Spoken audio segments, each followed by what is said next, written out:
I'm delighted to welcome outdoor education specialist and trainer Charlotte Ing. Today, Charlotte's going to be demonstrating to us how to use activities to strengthen gross motor skills such as balance, coordination and agility. She's going to show us how to integrate fine motor skill development into everyday outdoor play, to encourage safe risk-taking to build children's confidence and resilience, and how to combine sensory experiences with physical activity for enhanced learning. She'll also show us how to maximise our outdoor space, regardless of the size, to inspire movement, exploration and whole body engagement. But first, a little bit about Charlotte. She began her career 20 years ago, working in various settings across the UK and Europe. In 2012, after qualifying as an adventure sports coach and outdoor leader, she discovered Forest School. And in 2016, and now she runs Earthling Outdoor Learning Services, and she provides training and expert advice on all aspects of outdoor education and Forest School. Charlotte has recently published a book called Mud Kitchen Magic, which shares her extensive knowledge and experiences as both an outdoor education educator and a parent. And by the way, it's a brilliant book. It's available on Amazon, and we'll put the link to it in the email that you'll receive after the webinar today. So over to you, Charlotte. Lovely to meet you all. Thank you so much for being here today. And thank you for the lovely introduction as well. So I'm just going to share my screen here. Great. So the wonders of nature, outdoor learning and fine and gross motor development.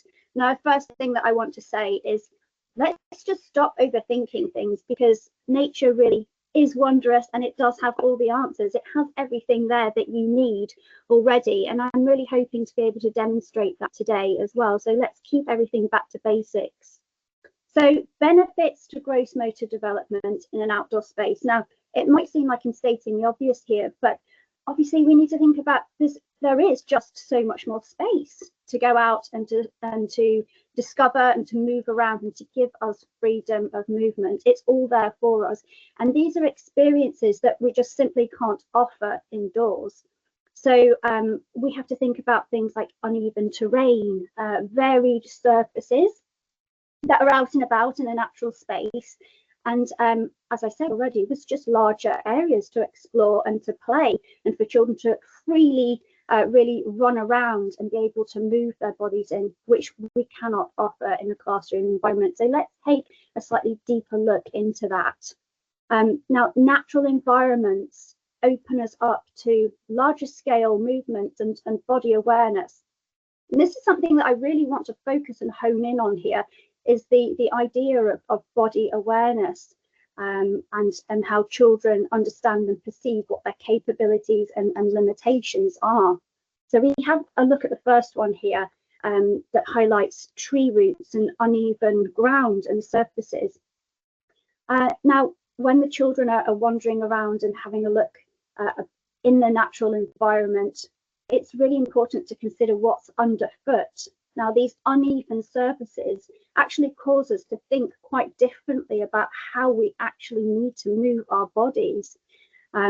So do we need to, is it something that we can step on? Do we need to step over this? Do we need to move around this? We're thinking very much along the lines of bear hunts here, but it's very true. And the way that we place our feet and on our footings and developing those tiny little bones in the feet and the ankles, thinking about our balance and coordination. It's also opening us up to self-risk assessment as well, and thinking about what's around in our environment. Are there potholes that I might need to consider and move around?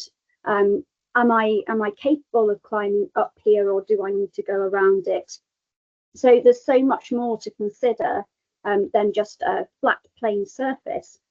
If we look here at jumping into puddles as well, that's something that's going to strengthen our core, our leg muscles. We're thinking about our coordination. How is it going to be different for me to jump into a puddle than it is onto a flat surface? What's the cause and effect of that happening, of me jumping into that puddle? So it's opening us up to so much more awareness, as I said, about our bodies and how we need to move and the cause and effect, which is fantastic for cognitive and neurological development as well. We take a look at the next one here, something as simple as balancing and climbing on logs. There's so many other things that we need to consider.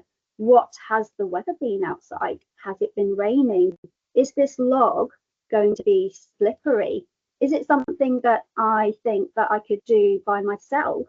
Or do I perhaps need to ask for help from a teacher or a friend? Do I need to have somebody hold my hand? Do I need to think about how I'm going to hold my body and my posture when I'm on this log? We're instantly thinking about the way that we need to position ourselves, about how we need to hold our core strength to be able to balance. Do I need to hold my arms out by the side to help me coordinate and to balance, building up our stability and our core strength, our coordination as well.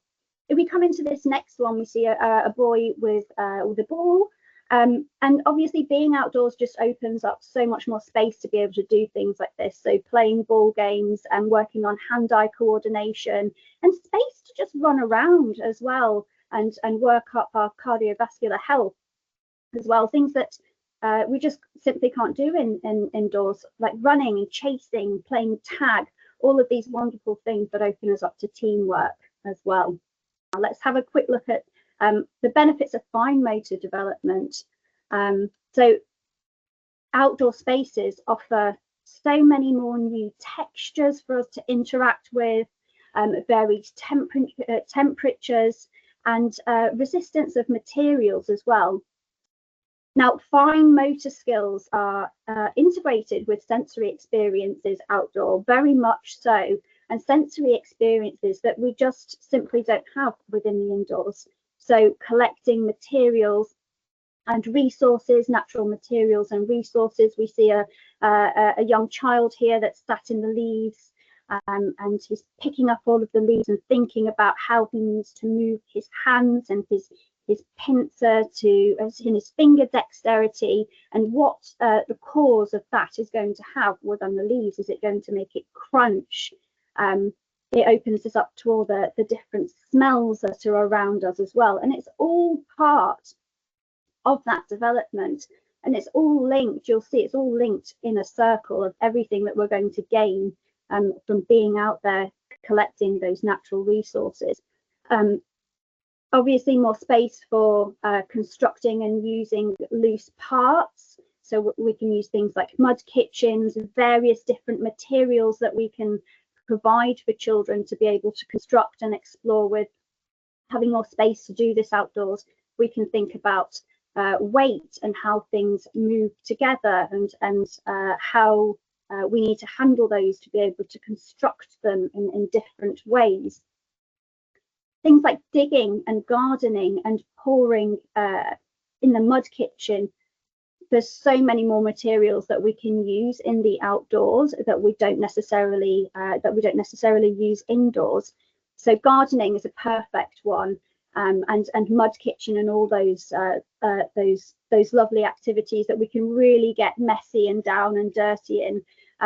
One thing that I love is seeing children picking up things like sticks and chalk to be able to write things in the dirt, and supporting those pre-writing skills, hand control with all those tiny little finger muscles being developed here, being able to draw things in the mud and place things in pots, and obviously being outdoors, bug hunting and handling small apparatus. So if we think about all those wonderful things that we can provide for children, like the magnifying glasses and the wonderful little tweezers and the bug catchers, and the children need to think really carefully about how they can open and close those little fingers and how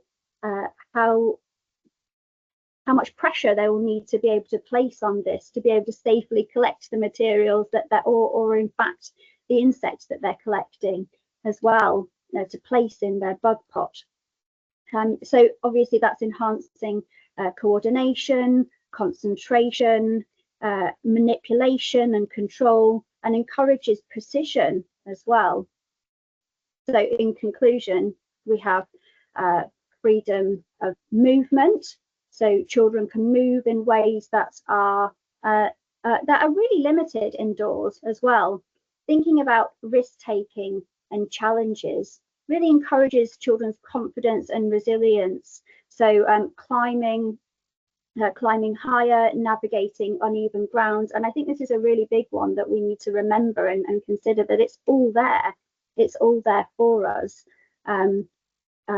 Natural motivation, outdoors settings and stimulating and engaging environments, prompting children to move and explore naturally, just having that space to be able to open up the body and think about how we're making that connection from our brain to how we're going to move our body, and whole body involvement as well.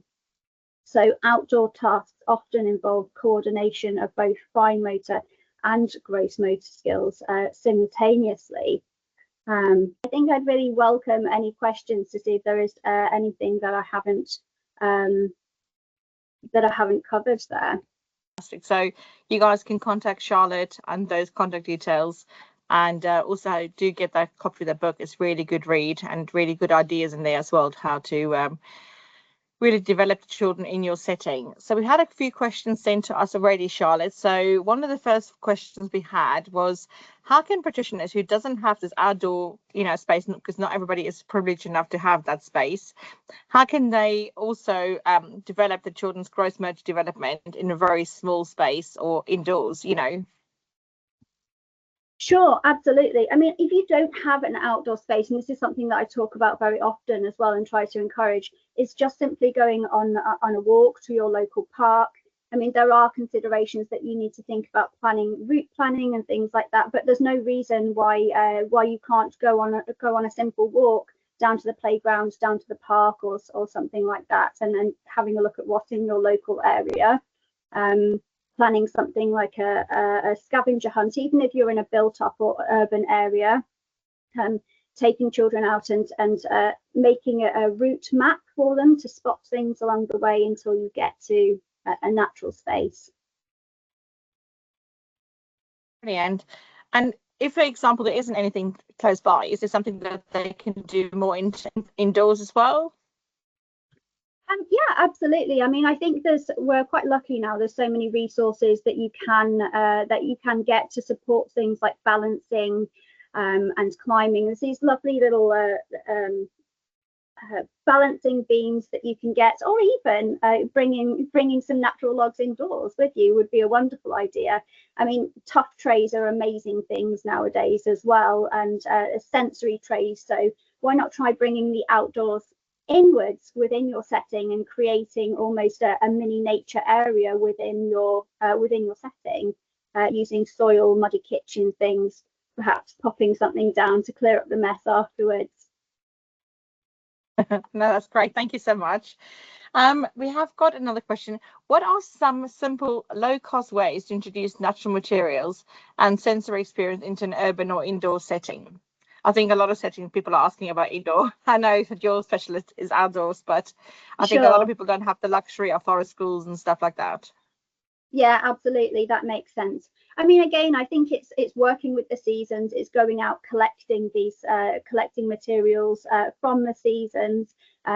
I always like the idea of having notice boards actually within the setting with different things for the seasons that parents can go off with their children and find and bring into the nursery for you. You could have small baskets there with a list of things that they can collect and bring on in and place in there, which actually saves a lot of work for practitioners going out after work and trying to find them themselves. So it gets the whole family involved, and then you can use them then within your setting and within your planning there. Yeah. Fantastic. I've got a couple here. Somebody's just mentioned in the chat that we use a church fire exit as our outdoor play area. We go to the library every Tuesday and to the eco garden when we can. That's really nice. That's from Sharon Brown. So that's some good ideas. And then Fateha Begum says, indoors for children who require support with physical needs. Do you have any suggestions? Indoor support for children that have physical needs. Yeah, so a bit more specialised.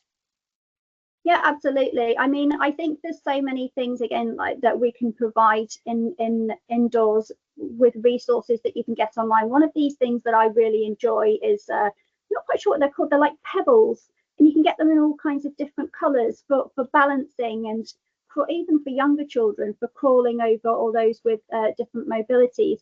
Setting up mats on the floor with various different textures as well. That even if you struggled with walking or certain movements, setting up, you can very easily set up a sensory trail indoors.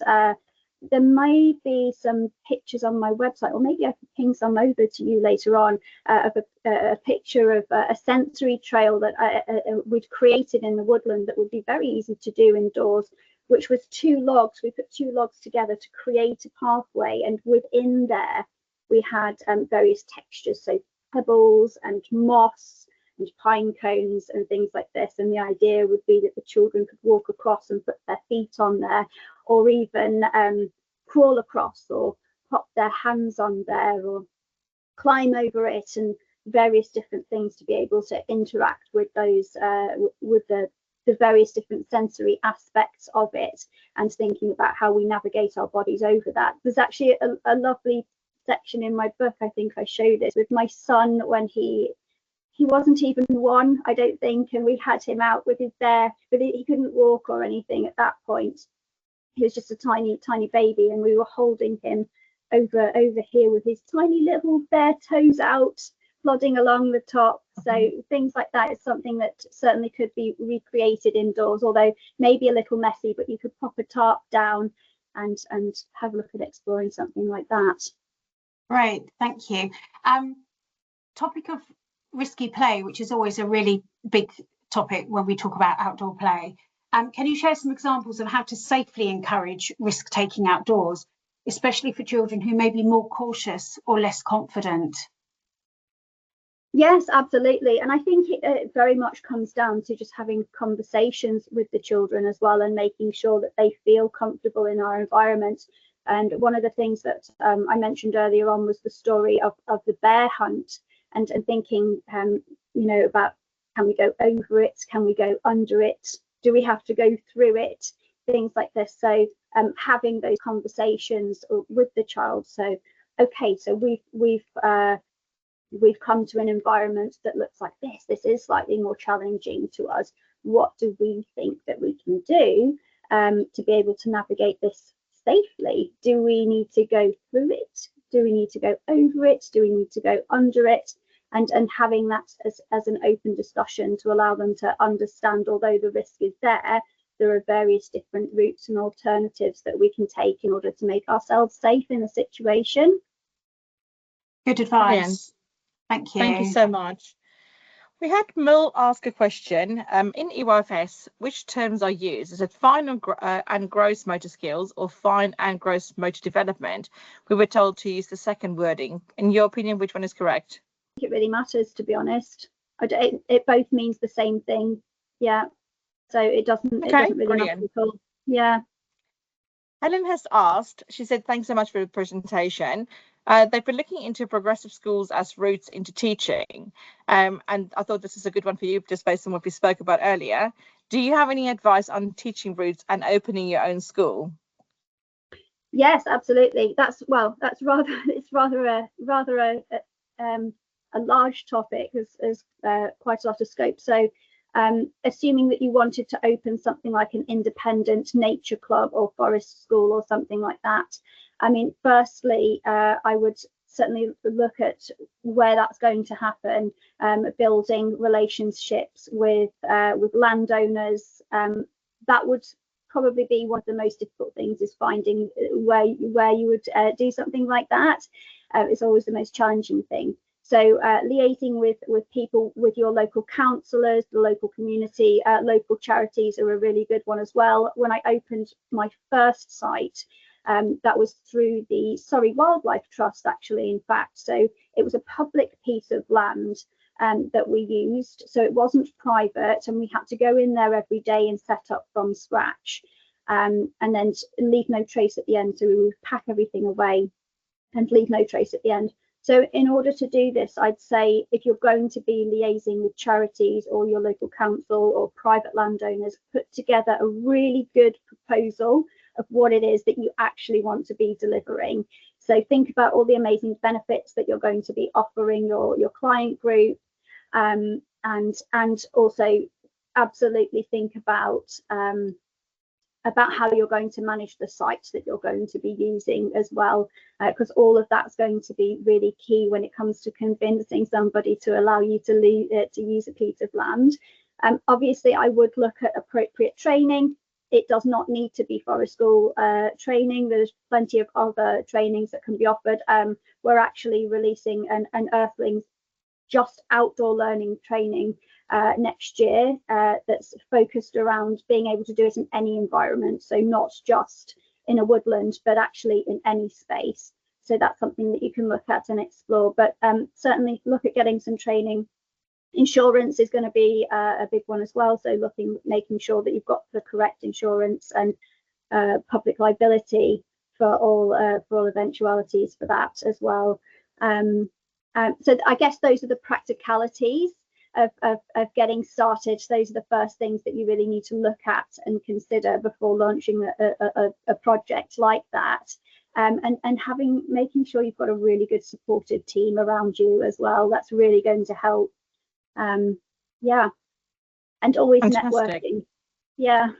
No, definitely networking is so key, isn't it, as well, like getting community buy-in.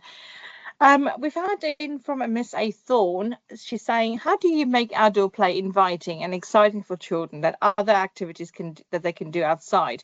She said they have bikes, they've got hula hoops, blocks, animals, books and footballs, and a doll's house. We also have an obstacle course. So we have some resources, but the children would like new things to do, and I would love some ideas and tips.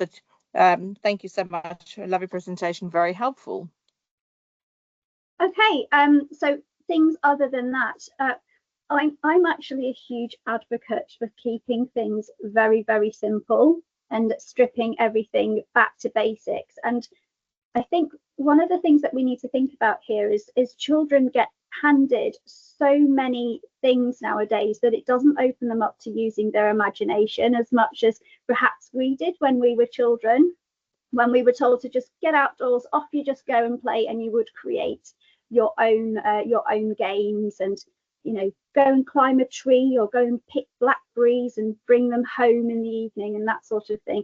So I actually think that providing less benefits the children more and encourages them to have more open-ended experiences, which is really important for outdoor learning. And so I love the idea of using props for storytelling. So taking children into a natural environment, perhaps setting up something that's very, very basic, like some natural materials and a storybook, or some painted pebbles, some sort of story stones in a bag.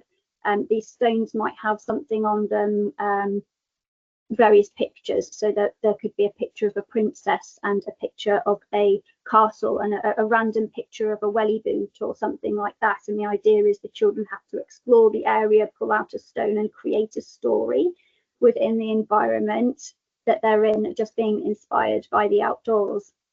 And I know that sort of sounds a bit of counter to what you said, is what can we provide, but I'd certainly say provide less for the children in order to make it slightly more magical for them, and they will get into it as well. It takes practice. Nowadays I will go into a session, and often in the beginning the children don't know how to play because they've never been given that freedom before, but allowing children to have more freedom will open them up to more learning experiences. Thanks, Charlotte. There's a few comments in the box as opposed to questions, but I'd like to read them out to you anyway. Fateha Begum talks about complex health, children and young people with visual and hearing impairments, that she uses creative sensory tough trays, and she thinks that's a really good idea. Which are you an advocate of tough trays? I'm not opposed to tough trays. I think obviously tough trays are a wonderful thing, and occasionally I use them at my sessions. If it's for outdoor learning, I generally use it just to place resources on as more of a sort of a curiosity thing to explore for the children to be able to grab and use within the environment. But it's all about working with what you have, and certainly if you don't have a large outdoor space, you know, in a wonderful big woodland area for children to go and explore, then that's certainly an amazing option for you to be able to use using what you have. Yeah, absolutely. And you see some beautiful ones being done now as well. There's some amazingly creative practitioners out there that are putting together these wonderful things. So yeah, absolutely. Thank you. Adeline Ty has said she was reading up on how motor difficulties at 18 months are showing a link to behaviour problems at 7+. There's some new research out by the ALSPC. So this is great info and weaving work with nature therapy and forest school to support children. And she loves how this can be presented to families to support the fine and gross motor skills too in a larger environment. So she says thank you for that. So I think you've really hit that point. Yeah, I think we are seeing a lot of links, particularly for between children with conditions such as ADHD. We're seeing a lot of links to hypermobility issues there. So yeah, that's very relevant. Okay, we've got rock climbing and outdoor gym, which is amazing, and local libraries. Gosh, there's a lot that people are really using their imaginations. And one from Simone saying, do you have any recommendations? Well, that ties in nicely to what you've just said, actually. Would you have any recommendations for outdoor learning for children with autism and ADHD to help make their outdoor learning as stimulating as possible? Well, I mean, I think when it comes to this, children with autism and ADHD can become extremely overstimulated very quickly, particularly in a classroom environment. So actually getting outdoors and stripping away the overstimulation is really important. And let's remember that actually sometimes it's important to just be, and the aspect of mindfulness and being in a space for relaxation is just as important as going out there to actually physically do something. Being able to be present in a space and regulate our emotions is part of all of this. So don't feel that you need to actually particularly be providing something. It's more about being comfortable in that stillness. And I certainly find that even without it. I mean, if you think about if you've had a bad day, you've been in the classroom all day, it's really easy for practitioners to also start feeling very overstimulated. And one of the first things that often we might do when we're stressed is go outside for a walk, and you'll instantly feel that sense of calm, because being outside in a natural environment is naturally calming to us.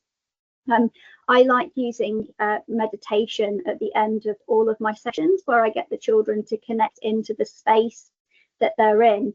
So what I have you don't have to use these, but it's a nice resource that I like to use. They're called hung drums, and these small little they make ethereal sounds. And what I will do is I'll sit the children down and say, okay, we're going to just be present in the space.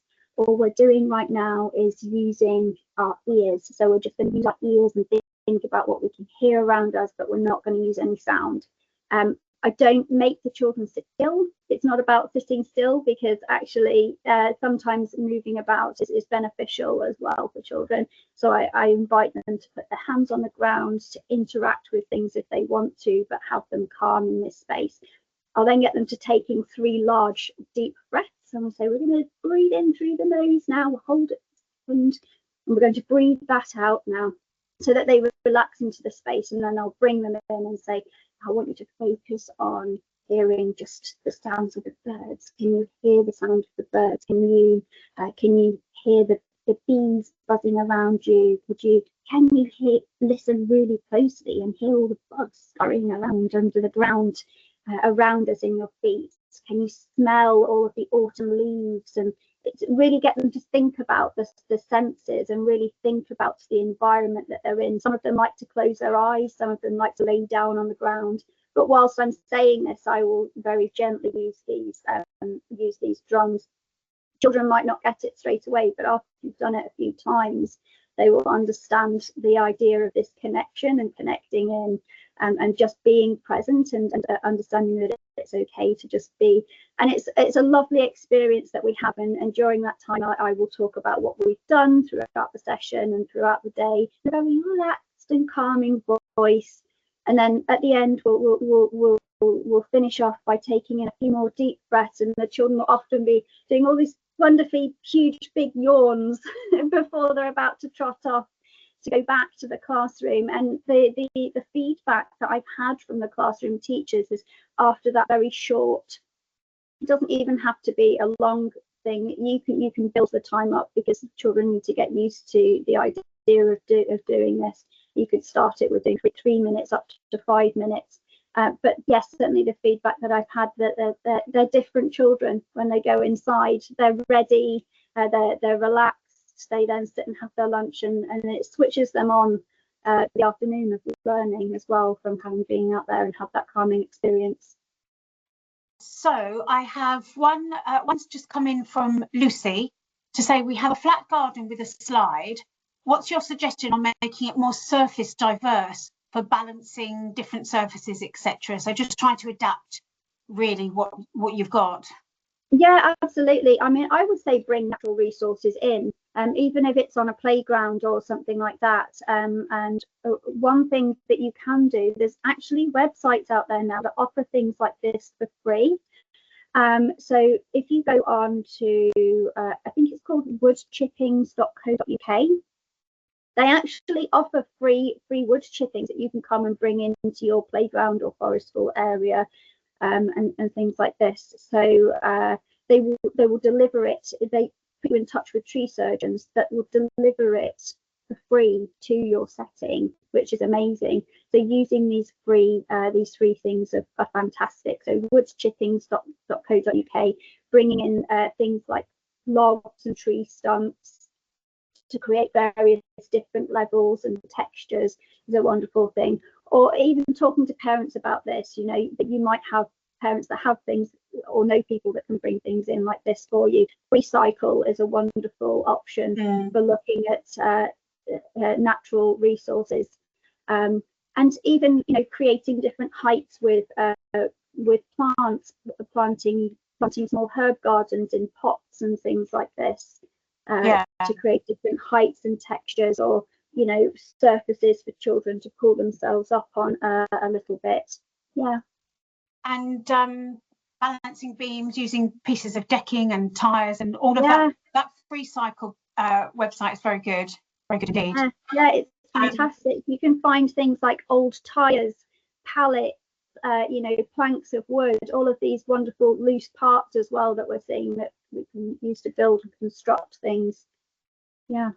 We have a question from Tara asking, do you think there's more scope for mainstream schools to incorporate more outdoor time, or do you feel because of the curriculum they are quite restricted? No, I certainly think there's more scope to do it, and I think we're seeing a lot more of it now. I personally feel that it should actually be a compulsory part of the curriculum.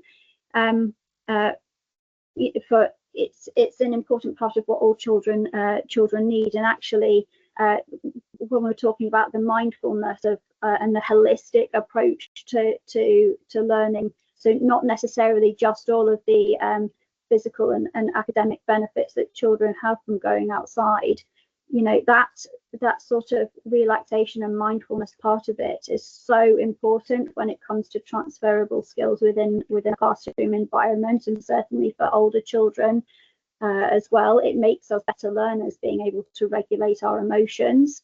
So I mean, I think that's a really big thing that we need to you know, be considering within the education sector, how important that is and why that needs to be a compulsory part. So we are seeing more of it. I hope that it is something that we're going to see even more of as well, and people are recognising the benefits of it now. Thank you. You covered some of this in your presentation, but somebody's asked a couple of questions about different types of terrain and also loose parts. So what simple activities that you spoke about earlier, what other things can we do to make the most of uneven or challenging ground in and around the setting? To make the most of it? Well, yeah, maybe to make it less challenging, or perhaps they've got health and safety in mind, or just slightly concerned that it's not a safe terrain. Sure, absolutely. So I guess it's really considering the needs of the specific learners, because I guess what's okay for some children might not be for others. So I guess it's gauging the groups that you're taking out there at a particular time. So perhaps if you are thinking that you have some children that it might not be appropriate for, then adapting a separate area for that. For example, laying things down like wood chipping that we discussed just before. If you need to flatten out uneven ground that may not particularly be safe for some children, there's things like that we can use. I think observation of the children in the setting is really important, and how they cope with it as well. And I think it's really important. But yes, we need to think about health and safety, but also we do need to consider if we are going a bit too far with health and safety as well. And I don't mean that in a way that we're not considering the safety of the children, but what I mean by this is looking at how we can teach the children to navigate it safely rather than taking the risk away. And that's actually what's going to make it more safe, is allowing the children to take more responsibility for that. So having those conversations that we talked about earlier on with the children, and having that body awareness that I was mentioning within the presentation as well, teaching them about body awareness and how we move our bodies safely around these areas. I think that would be a key thing to look at, rather than straight away taking the risk away. And so observe your learners in the environment and just be on hand to make sure that they're safe. Yeah, that's where obviously where the risk and play comes in. A question for you: if you don't have access to an outdoor space, perhaps when the birds are singing in the springtime, what are your feelings and thoughts about using recorded noises? Simone has also mentioned it. So, for example, if you really wanted to get one with nature, but the weather has been bad for a long time, maybe playing some recordings of some bird song, or the wind rustling, or people walking in the leaves. Yeah. Do you feel that can be recreated effectively? Absolutely, I think it's a wonderful idea. Yeah, you can definitely create immersive experiences through audio and sound recordings. Actually, one of the things on that you'll see on the front page of my website is a recording of a dawn chorus that you can pop on and have a look at that. I'm not too sure whether it'll allow you to download it, but I think I downloaded it from a website. It was a royalty-free one that I got from somewhere. And I did that for people to have a sense of feeling as if they were in a woodland when they entered my website. So yeah, I think it's a wonderful idea, and definitely something that you could do. Yeah, I think a lot of people will take that away today as a really useful point, especially as we're heading into the slightly unkinder weather in England, aren't we, at the moment? I think I have just one more question here, and it's about parent engagement. And it seems fairly obvious, the answers for engaging parents in outdoor play and developing these important skills. But do you have any top tips for really encouraging parents to get outside to improve those gross and fine motor skills? Well, I think shout about what it is that you're doing and all the benefits that it has to offer. I mean, it's tricky, isn't it? Because you don't know what they're going to be doing when they're out themselves with the children. But as I said before, offering things for them to take away with them to make it easier for them to go outdoors. So could you have a notice board where you have a scavenger hunt that the parents can take away with them at the end of the day? And you could say, not as a compulsory thing, but if you're looking for something fun and free to do this weekend, why not go for a walk and take this scavenger hunt sheet with you that we've provided for you? And also maybe having open mornings where you can demonstrate things that you're doing within the children within a garden, or even if you're developing an area, and this is something that I've done myself many times, is inviting parents to come in and volunteer for a morning and helping you create that, creating that space within a garden, even if you just have a small space. Getting them involved in those kind of things, getting, you know, grandparents or uncles and aunts or parents to come in and help build a mud kitchen. That sort of thing is a great way to get them involved, and then they see the benefits of what's going on as well. Great. Charlotte, thanks for your time. Really appreciate it. All right. Thank you. Thank you, everybody. Thank Have a you, lovely everyone. day. Bye-bye. Bye-bye.